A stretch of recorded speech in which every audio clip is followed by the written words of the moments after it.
Entre 31 de março e 9 de abril de 1964, ficou marcada a articulação do golpe militar no país, com a tomada do poder e dando início à ditadura militar no Brasil.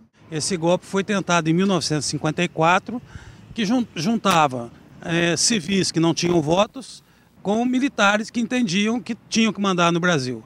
Em 54 não deu certo, mas consumaram esse golpe em 1964. Com base em 3 premissas falsas.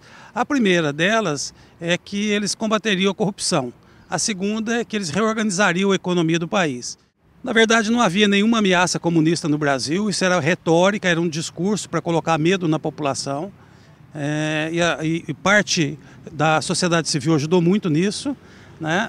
A reorganização do Estado não se deu, porque quando a ditadura terminou 21 anos depois, o Brasil estava em frangalhos, devendo quase 100 bilhões de dólares, com uma inflação de 240% ao ano, e também o combate à corrupção.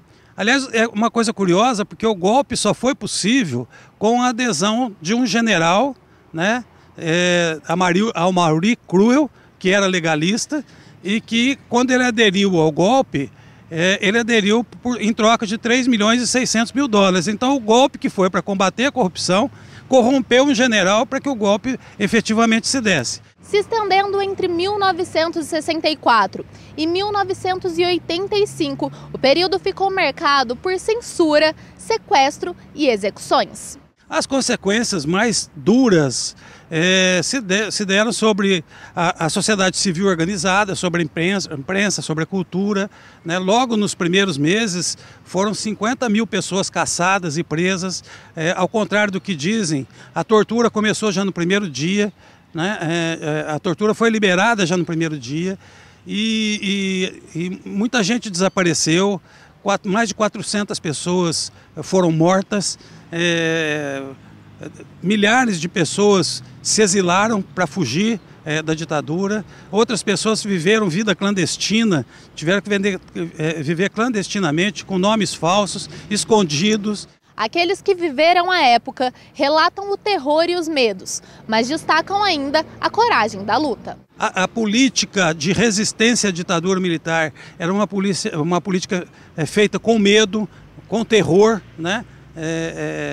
Foi uma atitude muito corajosa, mas era uma política feita com medo, né? E o país entrou num período absolutamente escuro de toda a sua história. Eu muito cedo percebi, embora ainda não tivesse uma consciência política, nem poderia, né? Porque era um adolescente, mas eu percebi isso aos 15 anos, né? Quando todo esse autoritarismo, todo esse totalitarismo, toda essa opressão, ela se expressava também no ambiente escolar. Parte dos professores era assim, os diretores eram assim, eles viviam ameaçando a gente de não renovar matrículas. Aliás, eles tinham 2 decretos que permitiam que uma criança como eu, de 15 anos, não tivesse a sua matrícula renovada e fosse proibido de estudar pelos próximos 3 anos. Então, essa opressão, essa coisa ruim, esse ambiente cruel, se expressava também na sala de aula.